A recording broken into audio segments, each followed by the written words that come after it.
Welcome back to Nonsense, I'm Chris, and Close Rick Encounters of the Rick kind does an insane amount of lore work and sets up everything that Evil Morty does throughout the series, even the recent Season 9 premiere, and some stuff that hasn't happened yet. So let's break the episode down, starting with the title, which is obviously a reference to Close Encounters of the Third Kind. The writing team seems to love Steven Spielberg, so it makes sense, but it's not more than a titular reference because the episode could not be more different than the movie. Aside from the other Ricks being represented by the aliens, obviously, there is no other connection narratively to the movie, and despite knowing we're in an alternate dimension in the opening scene, the house looks identical in every way, even the portrait of Snowball, but there is one little difference. Rick's garage door has a knock first sign on it, which makes sense. In fact, I kinda bet most Ricks do that. Our Rick is the one who wants to connect with the family, so it makes sense that it wouldn't be on his, but they're celebrating Rick's anniversary back in their lives, and since this is the first encounter we're having with other living Ricks, I find it interesting that so many Ricks chose the same time to crash back into Beth's life.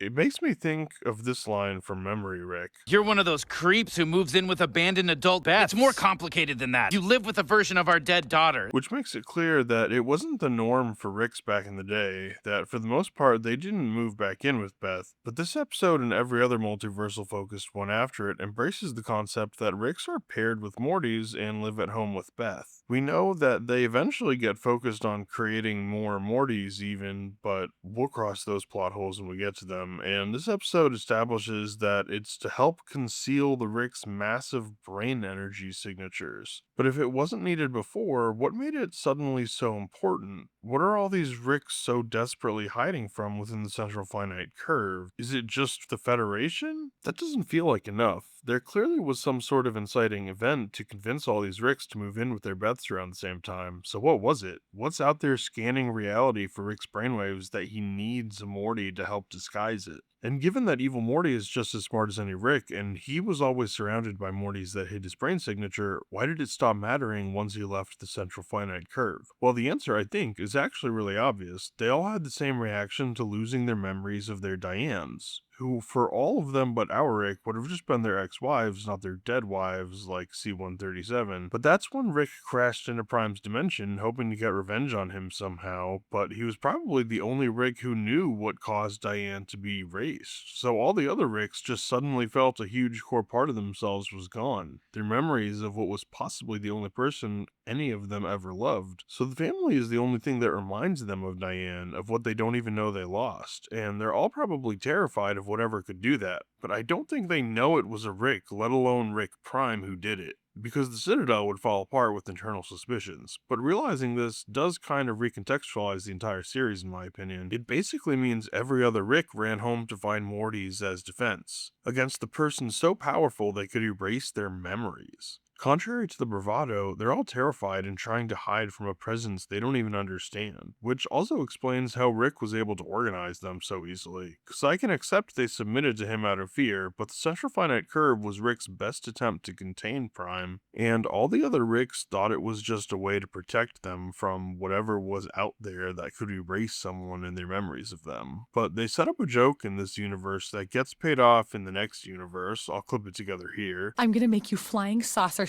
pancakes. Oh, I get it. Regular pancakes are already shaped like flying saucers. After that setup, though, breakfast is interrupted by our first ever appearance of Evil Morty, who portals in alongside Rick, who we learn at the end of the episode is being mind controlled. We also learn later in the series that he just got sick of the abuse one night and finally took control of his Rick, who did not look like that. So he gave him the scar, the eye bags, the outfit to make him look evil. Evil Morty needs everything to be on theme. He also steps out with a lot of confidence in a really macho stance, already letting us know that he's different and visibly different than how he acts later in front of our Morty. Evil Morty controls his Rick into headshotting this Rick while Evil Morty tranks the Morty, and they drag him off, obviously to use an Evil Morty's detection protection system from later on. They drag him through the portal, and after the theme, we're back with our Rick and Morty as Beth gives Rick his 1-year anniversary pancakes. This, I think, is the main origin of why they have pancakes so much. Obviously, they hold some kind of emotional significance to Rick, which is why they look at each other weird several seasons later. later when Jerry says, Is someone requesting pancakes? Because it feels like we eat them all the time. I think it's very important to point out that Beth says, Nonsense. but their breakfast is also interrupted by 3 Ricks from the Citadel in cute little Citadel outfits. Jerry stands up confidently, seeming like he's going to be brave, which is the setup because after they unfreeze him, we find out he was just going to cave and offer them his R2-D2 coins he shows Doofus Rick later on. But they freeze him and arrest Rick and Morty for questioning, dropping this bit of lore. Lost the right to have a say in these things when you refuse to join the council. Setting that up for season 5 that he helped build the Citadel and just got tired of it and left. I just got bored. Everybody out.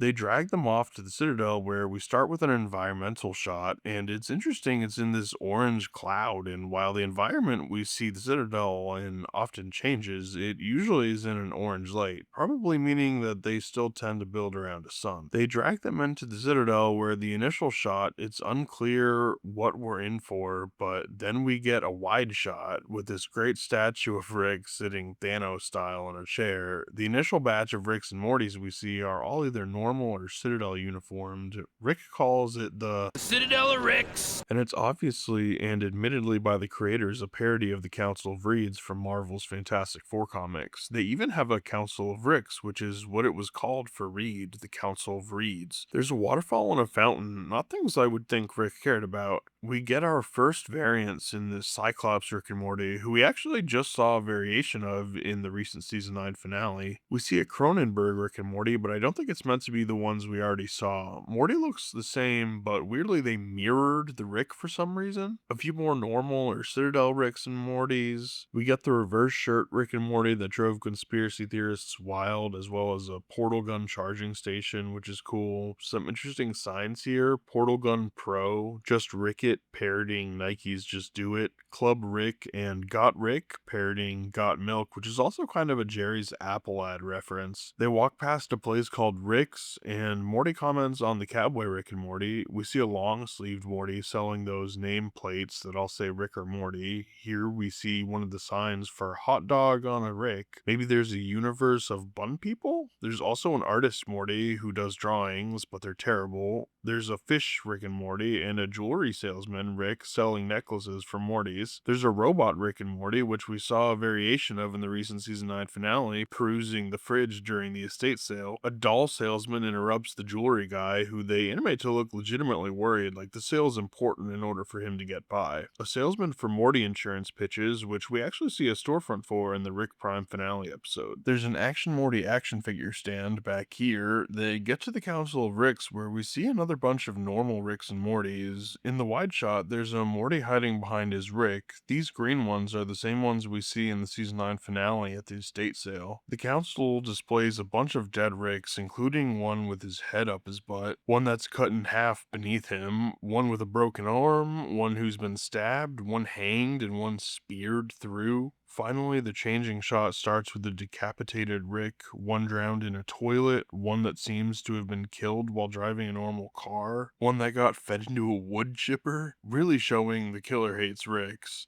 They blame our Rick, who denies it, but they say he has a history of non-cooperation, which is a funny way of describing mass murder. There's a universe where everyone is Prince, which we also see in the Prime finale episode. The council says, Of all the Ricks in the central finite curve, you're the malcontent. which is actually a big deal because Diane being wiped is something they already experienced, so they must not know that Prime is responsible for that. They take his portal gun in order to scan it and find out through a really repetitive set of messages, just saying Rick C-137 detected in dimension whatever number over and over again, that Rick's gun shows he went to all the dead Rick's realities. He says he's obviously being set up, and they bring this back up in season 5. I only know one man that ever hacked my portal gun, and it turned out it was evil you. They insist he did it though and sentence him to torture, so Rick shoots his handcuffs off with this guy's gun and shoots Morty's off as well, and they cheese it. Some people think these are eye holes during Rick's portal traps, but they are not. Rick portals them into a butt and a plunger and toilet paper dimension, but the other Ricks are close behind, so they portal through these cheeks into the pizza dimension where there's some cute pizza family shots. They portal into a greasy grandma dimension, population a whole lot, sonny. In the phone dimension, they do the same family shots. When he sets up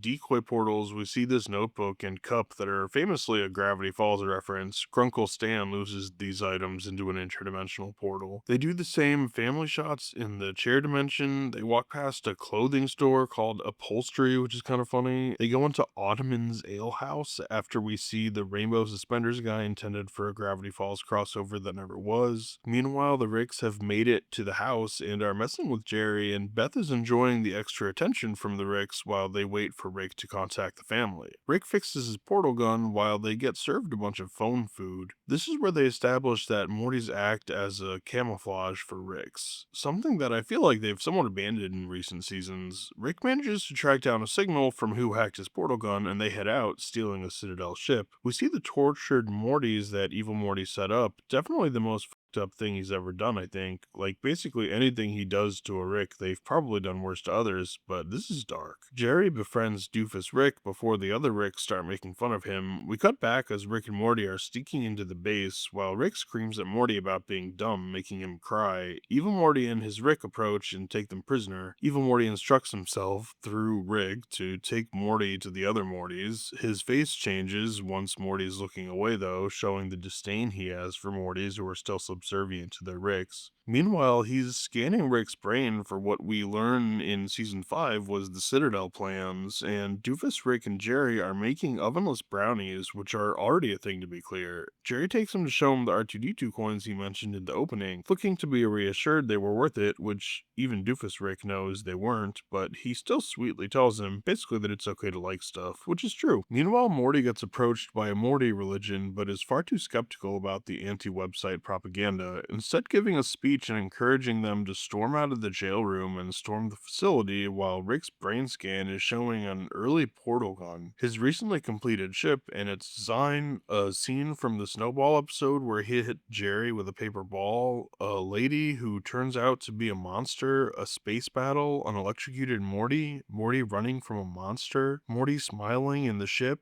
Rick giving Morty the virus that destroyed the Prime's reality, Rick being a baby needing his bottle, then a baby Morty that has driven a lot of conspiracy theories as well, but this could just be any Morty from any family he visited during his long life as a Rick. We then see Morty in the shower from the M. Night Shyamalan earlier this season, but they're interrupted by this storm of Mortys. They kill the Rick Evil Morty was controlling, and Morty frees Rick, who immediately disables the Morty shield and calls the other Ricks in, saying he found the real killer. They portal in to rescue the Mortys and collect evidence, and we cut to them back at the Citadel where the Council is apologizing. Afterwards, Morty is feeling good about himself for saving Rick, and Rick says something really interesting that I don't think they've paid off 9 seasons in. A cocky Morty can lead to some big problems. Can be a real bad thing for everybody. Oh yeah, how's that?